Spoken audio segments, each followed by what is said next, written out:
ce qu'il a voulu faire, on ne le saura jamais, mais ce qu'il a fait, ce qu'il a réussi à faire, c'est une magnifique carrière d'une cohérence totale. Ça n'a pas de sens de voir une aventure picturale qui est aussi généreuse, aussi inventive et qui, en même temps, quand on voyait à la toute fin une rétrospective, par exemple, on s'apercevait que c'était une cohérence incroyable. Que, par exemple, un tableau de Molinari, on voit comment tel élément fonctionne avec tel autre et c'est tout un monde en soi. Et ensuite, on s'apercevait que chaque tableau appartenait à une série un peu plus large. Et encore là, c'est comme si le langage était aussi solidement articulé d'un tableau à l'autre que d'un élément à l'autre à l'intérieur de chaque tableau. Et ensuite, pareil, d'une série à l'autre, on s'apercevait que c'est comme si Molinari n'avait fait qu'un tableau, un gigantesque tableau comme une grande fresque. C'est sûr, ça a l'air drôle de dire ça, comme c'est presque un gars trop parfait, et puis on a l'air de parler d'un mort, et puis on ne fait jamais de réserve quand on parle de quelqu'un qui est parti. Mais en fait, ce que je dis là, c'est ce que je pense et ce que je disais du vivant de Molinari. Il y a vraiment, c'est un modèle, et puis c'est tellement un modèle de vie, de réflexion sur le temps. Par exemple, quand il commence à travailler, quand il commence à intervenir dans le monde de l'art, il est très jeune et il a une étonnante maturité. Et ce qui est fascinant, c'est que 40 ans ou 50 ans plus tard, à la fin, il intervient toujours et cette fois-là, au lieu qu'on mette l'accent sur la maturité, qui est une vraie maturité de son âge, avec toutes les expériences accumulées, mais il a une fraîcheur et une jeunesse qui était donc un paradoxe total. Donc, c'est assez beau. Et je pense que son travail ressemble à ça. C'est tout le temps là une chose et son contraire, mais les deux choses ne s'opposent pas, mais s'enrichissent. Je pense que c'est ça, Molinari. Plus précisément, au niveau de la perception, qu'est-ce qu'il a essayé de faire? Bon, au niveau de la perception, en fait, ça découle presque de ce qu'on vient de dire. On a l'impression qu'avant Molinari, la peinture, ici en tout cas, se faisait d'une façon intuitive. Les gens faisaient des gestes très spontanés et puis ensuite, on essayait de travailler avec ça, d'y aller avec des émotions. Alors que quand Molinari est arrivé, c'est resté tout aussi intuitif, tout aussi pulsionnel, mais il y avait dans la tête de Molly une petite chose qui disait « Voici d'où je viens, voici comment je comprends ce qui s'est fait avant moi, qu'il s'agisse de Cézanne, qu'il s'agisse de Mondrian, de Pollock, de Bordua juste avant lui et de ce que je suis en train de faire ou de ce que j'ai fait il y a 2 ans. » Et on sent qu'il y avait tout à la fois un contenu intellectuel très, très fort et un contenu pulsionnel qui projetait l'intelligence en avant et on dirait que le côté pulsionnel rendait moins allergique le côté intellectuel qui énerve beaucoup de gens. Quand, par exemple, il est arrivé avec une peinture beaucoup plus structurée que ce qu'on voyait à côté, les gens résistaient un tout petit peu. Ils disaient, mais qu'est-ce que c'est que cette histoire? C'est froid, c'est organisé, ce sont des expériences. Ce n'est pas de la vie, ce sont des expérimentations. Peut-être qu'un jour, ça va donner lieu à quelque chose, mais non. Il y avait déjà là des œuvres complètes, sans jeu de mots. Voilà. Est-ce que c'est une peinture cérébrale ou sensuelle? La réponse, c'est les deux. C'est-à-dire qu'on est devant un Molinari et si on se laisse aller, on a l'impression qu'on file. C'est une couleur dangereusement sensuelle. C'est vraiment des pulsions. Puis ensuite, on se dit, mais elle n'est pas placée n'importe comment. Il y a des systèmes. Et on a l'impression que les systèmes projettent la peinture dans notre tête. C'est comme un va-et-vient continuel de la tête et de l'esprit. Mais, encore une fois, on a l'impression que Molinari, pour l'aimer pour vrai, il faut aimer la peinture. Je sais pas moi, on pense à d'autres artistes. Bordua, par exemple, avec les noirs et blancs, il y a un côté tragique qu'on saisit, même si on n'aime pas la peinture. Betty Goodwin, aujourd'hui, les gens... Il y a 1000 façons d'entrer dans l'œuvre de Betty Goodwin, même si on ne connaît rien. Jean-Paul Lemieux, quand Jean-Paul Lemieux a été un peintre important, les gens avaient tout un contenu poétique, toutes sortes d'idées reçues qui permettaient d'entrer dans l'œuvre de Jean-Paul Lemieux, même si on ne comprenait pas le langage pictural. Alors que dans le cas de Molly, il fallait aimer la peinture. Ce qu'on aimait dans la peinture de Molinari, c'était la peinture, d'abord. Et c'est peut-être pour ça qu'au fond, on pourrait dire que la peinture plasticienne, il y a beaucoup de gens qui aimeraient que ça ne soit qu'une parenthèse dans l'histoire de l'art au Québec. Que, par exemple, ça a été une aventure sans lendemain. Ça a été une peinture mal aimée. C'est une peinture qui n'a jamais été défendue ici farouchement par des gens. Oui, quelques personnes en étaient fanatiques, mais c'est une peinture qu'on n'aimait pas. Mais à la limite, mais il y a des précédents. Mondrian, en France, n'a jamais été aimé, sinon à la toute fin, très, très tard ici. Alors que Molinari, c'est la même chose. Molinari, il a été apprécié plus aux États-Unis parce que c'est plus là que étaient les racines importantes de Molinari. Mais ici, jamais. On aimait mieux. On aimait toujours mieux ce qui se passait à droite ou à gauche. Ou alors des propositions plasticiennes, des propositions organisées, mais moins radicales que celles de Molinari. Par exemple, des choses que les spectateurs pouvaient dire, ah oui, ça rappelle une certaine peinture française, un certain retour à l'ordre. Les gens qui n'aimaient pas Molinari vont dire que c'est presque une peinture fasciste. C'est une peinture qui impose un ordre, alors qu'en réalité, non. C'est pas un ordre, c'est un gigantesque désordre. C'est une célébration des sens, ça n'a pas de sens. Sinon, si on n'y va pas avec les sens, les tableaux n'existent pas. Mais c'est comme si, à la limite, on s'apercevait, après avoir vu les Molinari, qu'on se dit, mais attention, Molinari est en train de m'apprendre comment percevoir la peinture. Et tout ce que je percevais auparavant chez Cézanne ou chez je ne sais plus qui, on aimait ou on détestait tel tableau pour de mauvaises raisons. Les beaux tableaux de Molinari, c'est un mode d'emploi de la peinture. De sa propre peinture, mais de la peinture en général. Qu'est-ce qui est spécial? Parce qu'il n'y a pas d'échappatoire. On est placé, par exemple, devant les bandes de Molinari. On doit les regarder. Il n'y a pas autre chose. Il n'y a pas d'anecdote.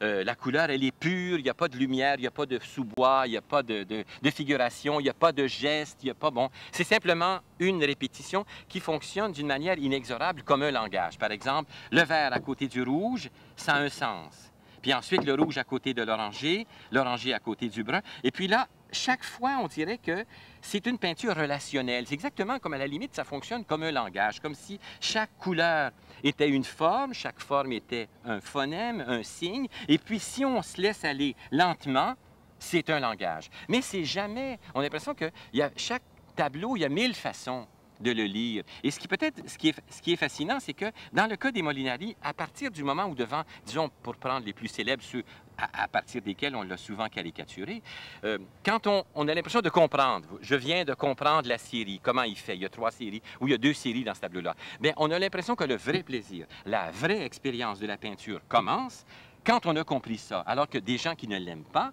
vont dire, ah ben non, je viens de comprendre, je l'ai épuisé, passons au suivant. Non, à ce moment-là, il manque tout. Je pense.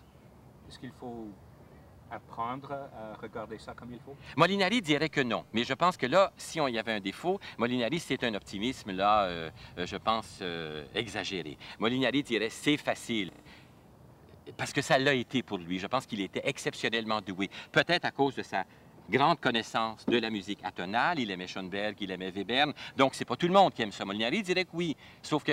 Mais il faut tellement se débarrasser de mauvaises habitudes de perception auditive ou visuelle pour attraper la musique atonale comme pour attraper la musique de Molinari, que finalement, ça finit par être un effort. On dirait que plus on connaît de choses, plus notre vision est encombrée, plus il y a des joncs entre nous et le travail de Molinari. Donc, effectivement, c'est pas tout le monde, mais c'est tout le monde qui est de très bonne foi, à condition d'accepter de trébucher, dire... Mais qu'est-ce qui m'énerve? Je pense d'être parti sur une mauvaise piste. Là, là, je suis en train de mal lire un Molinari parce que j'arrive à des niaiseries. Sûrement que c'est... Mais Molinari dirait, il y a un tableau qui est là, il y a le spectateur ici, puis il y a tout un entre-deux. Et quand ça ne fonctionne pas, la communication, bien, il peut arriver, il ne faut pas avoir peur de se le dire, que le pôle déficient, ça soit le regardeur aussi. Il a dû évoluer beaucoup à travers les années. Est-ce que vous pouvez parler de son évolution en tant qu'artiste? Bien, ça, c'est assez intéressant parce que sûrement que les gens qui ont regardé les premiers Molinari se disaient, mais c'est un cul-de-sac. Ça ira nulle part, puisqu'il va toujours faire ce même type de peinture rigoureuse. Sauf que, oui, il a fait ça, mais avec des variations, mais des folies totales. Mais les variations n'étaient pas énormes. Par exemple, ce sera les damiers, ce sera les bandes horizontales, les bandes verticales, ce qu'on appelait des quantificateurs.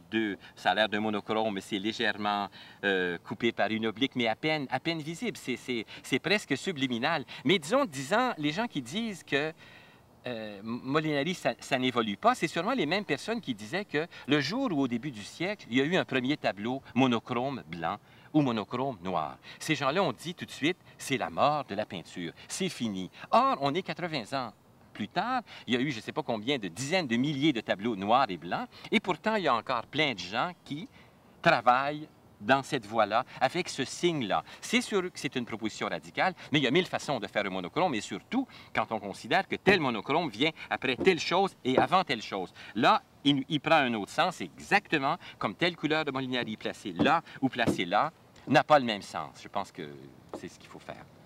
Quand il est venu sur la scène, c'est clair qu'en beaucoup d'artistes, il a réagi contre quelque chose. C'était quoi?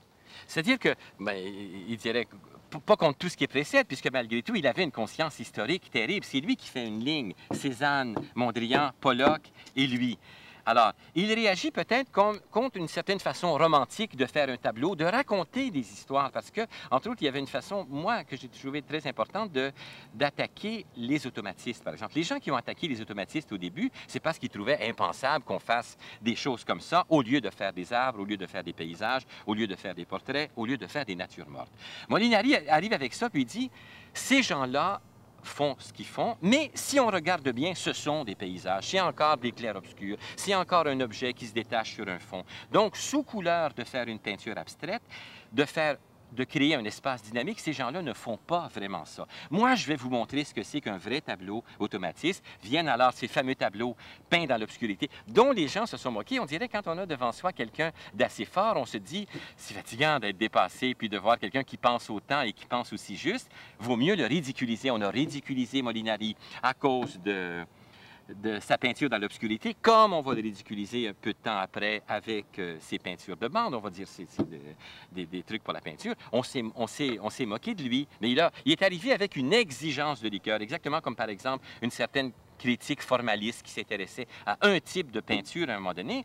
Bon, par certains côtés, ils ont été fanatiques, mais reste qu'après le passage de ces gens-là, on ne peut plus faire de la critique comme on la faisait avant eux. Après Molinari, on ne peut pas faire de la peinture, exactement comme comment peindre après Pollock. Moi, je dis comment peindre après Molinari sans le prendre en compte. Et ce qui est intéressant, c'est qu'effectivement, on continue à peindre après Molinari, un peu à cause de lui, parce qu'il a été le professeur artiste. Ses œuvres donnait aussi des cours d'une certaine façon, mais il a été un professeur aussi.